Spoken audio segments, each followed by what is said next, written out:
اس لیے ہم اس وقت کے انتظار میں ہیں کہ جب صالح حکمران کا سایہ ہمارے اوپر آئے اور پھر امت مسلمہ کا جو قائد ہے وہ جہاد کا اعلان کرے، اور پھر جب وہ اعلان ہوگا، یہ میں آپ کو خوشخبری دیتا ہوں، یہ اعلان پاکستان سے ہوگا۔ جو حضور نے غزوہ ہند کی بشارت دی ہے، اس جنگ اسلام کا جس کو حضور نے غزوہ ہند کہا، اور پھر یہ بھی لطف کی بات ہے، میں نے 1 سال قبل فیصل آباد میں گفتگو کر رہا تھا تو مجھے ایک نوجوان نے کھڑے ہو کے کہا کہ غزوہ تو وہ ہوتا ہے کہ جس میں حضور شریک ہوتے ہیں، جس میں حضور شریک نہیں ہوتے وہ غزوہ نہیں ہوتا، وہ سریہ ہوتا ہے۔ اور آپ نے کہا کہ غزوہ ہند، میں نے کہا حدیثوں میں بھی غزوہ آیا ہے اس لیے میں غزوہ کہہ رہا ہوں، لیکن جو آپ کا سوال ہے میں اس کا بھی جواب دیتا ہوں۔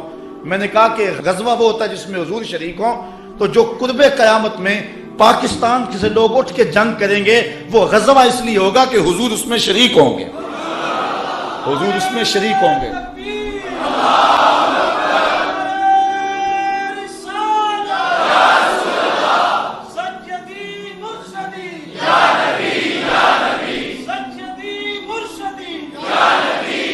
پاکستان کی روحانی ڈائری دیکھیں، جب 65 کی جنگ لگی ہے تو وہ خدام جو حضور کے روضہ کے آس پاس جھاڑو دیتے ہیں، ان میں سے کچھ لوگ سوئے تو انہوں نے خواب دیکھا کہ حضور 5 اصحاب کے روضہ انور سے نکل رہے ہیں اور حضور نے جنگی لباس پہنا ہوا ہے اور اسلحے پہنے ہوئے۔ انہوں نے کہا ہمارے ماں باپ آپ پہ قربان ہوں، حضور آپ اس وقت جنگی لباس میں کہاں جا رہے ہیں؟ رات کا موقع ہے۔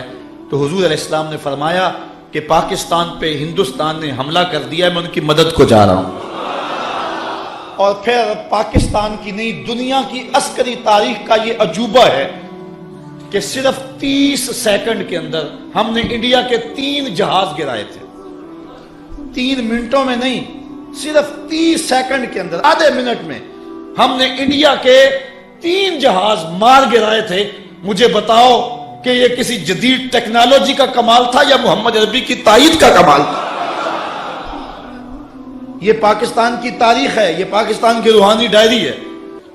حضور علیہ السلام نے 65 میں ہماری مدد کی، اور جب غزوہ ہند ہوگا اس وقت بھی حضور کی تائید ہمیں حاصل ہوگی، اور یہاں سے حریت کے قافلے نکلیں گے، اور پھر وہ پہلے دہلی کو کیپچر کریں گے، اس کے بعد جو ہے وہ جو دوسرا گروہ ہے جو مسلمانوں کے ساتھ، ہندوستان کے لوگوں کے ساتھ ملے گا، وہ ترک گروہ ہوگا، ترکی ساتھ ملیں گے، اور پھر یہ دونوں فوجیں اکٹھی ہو کر کے بیت المقدس پہ اسلام کا جھنڈا گاڑیں گے۔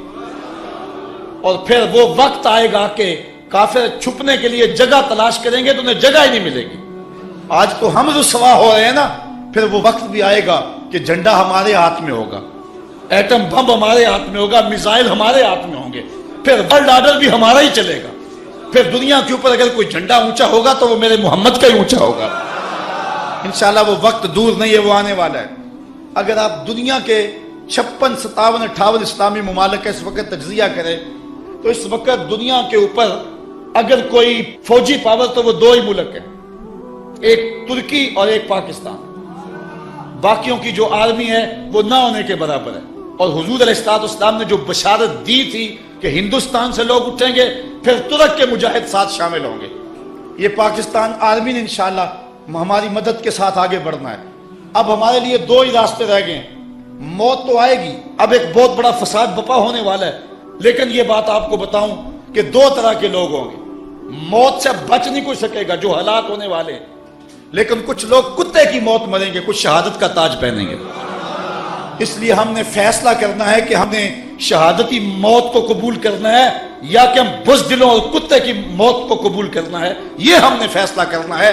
مرنا تو ہے، اس سے بچ نہیں سکیں گے۔ اب ہم نے فیصلہ کرنا ہے کہ ہم نے ہاتھ کے اندر طاغوت کا جھنڈا اٹھانا ہے یا محمد عربی کا جھنڈا اٹھانا ہے۔ تو یہ ہم نے اب فیصلہ کرنا ہے، اور بالخصوص میں نوجوانوں سے جو ہے وہ مخاطب ہوں کہ نوجوانوں، تم اپنی زندگی کا رخ بدلو۔ میں کہتا ہوں زیادہ وقت نہیں، جتنا وقت تم بیٹ بلے کو دیتے ہو اور کھیل کے میدان کو دیتے ہو، اتنا وقت قرآن کو دے دو۔ جتنا وقت تم کرکٹ کو دیتے ہو، اتنا وقت رسول اللہ کی امت کو دے دو۔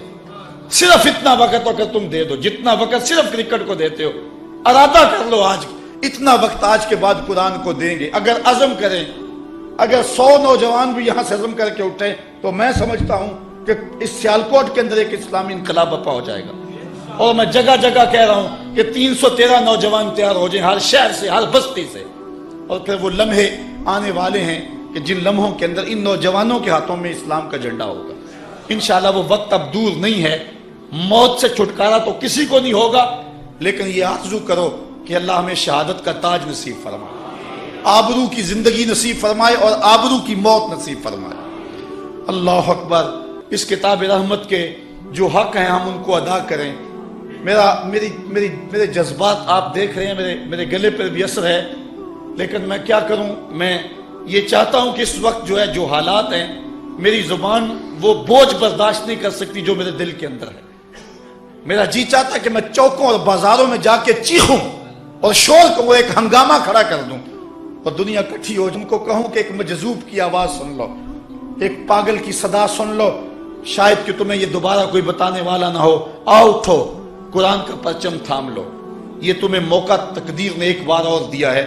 قدرت بار بار موقع نہیں دیا کرتی، یہ تمہیں موقع دیا ہے. اور اتنا بڑا حادثہ ہوا ہے قرآن مجید کی آتش زدگی کا کہ امت مسلمہ کے لیے اس سے بڑا کوئی حادثہ اور کیا ہو سکتا ہے. لیکن اب بھی اگر نہ اٹھے تو شاید ہمیں تاریخ معاف نہ کرے. اللہ تعالیٰ جل شانہ ہمیں کتاب رحمت کی نوکری کی توفیق نصیب فرمائے. اس کتاب رحمت قرآن مجید کے ہمارے ذمے جو ہیں وہ 6 حق ہیں جن کو ہم نے ادا کرنا ہے. پہلا حق اس کتاب کا کہ اس کو اللہ کی کتاب مانا جائے، اور یہ غیر مخلوق ہے، مخلوق نہیں ہے. اب اس وقت مجھے امام احمد بن حنبل یاد آئے. اس کتاب رحمت پر پہلے بھی حملے ہوتے رہے چونکہ امت مسلمہ کا اثاثہ یہ کتاب ہے. اقبال کہتا ہے گر تو می خواہی مسلمہ زیستن، نیست ممکن جز بقرآن زیستن. اگر تو مومن بن کے جینا چاہتا ہے تو قرآن کے بغیر تو جی نہیں سکتا ہے. یہ امت مسلمہ کا نصاب ہے. نصاب امت مسلمہ کا مرکز بیت اللہ اور گنبد خضرا ہے، اور ان کا نصاب قرآن مجید ہے. میر کارواں حضور ہیں. اس لیے ہدایت کے ان چشموں کو اوباما نے کہا تھا کہ ہم جو ہے وہ مکے اور مدینے 2 بستیوں کو مٹا دیں تو دنیا پر امن قائم ہو سکتا ہے. دوسرا حملہ خاکوں کے ذریعے انہوں نے حضور کی ذات پہ کیا تھا، اور تیسرا حملہ اب انہوں نے قرآن مجید پہ کیا ہے. اور یہی ہمارے مراکز ہیں. کعبۃ اللہ، گنبد خضرا، یہ ہمارے مراکز ہیں. اور حضور ہمارے میر کارواں ہے، میر حجاز اپنا. اس نام سے باقی ہے آرام جہاں ہمارا. چین و عرب ہمارا، ہندوستان ہمارا. مسلم ہیں ہم، وطن ہے سارا جہاں ہمارا.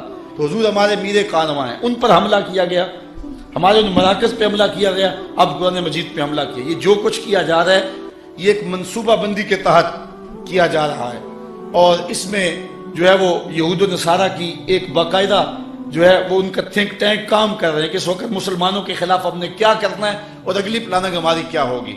اس کے مقابلے میں ہمارے تھنک ٹینک موجود نہیں ہیں.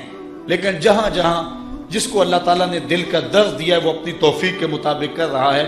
اللہ تعالیٰ کی بارگاہ میں یہ دعا مانگیں کہ اللہ ایسے اسباب پیدا کرے کہ غیرت مند حکمران آئیں اور پھر امت کے لیے کوئی لاہ عمل تیار کیا جائے. ورنہ وہ اقبال نے کہا تھا چمن میں رخت گل شبنم سے تر ہے، سمن ہے سبزہ ہے باد سحر ہے، مگر ہنگامہ ہو سکتا نہیں گرم، یہاں کا لالا بے سوز جگر ہے. اللہ امت کو کوئی قیادت صلاح الدین ایوبی جیسی عطا فرمائے.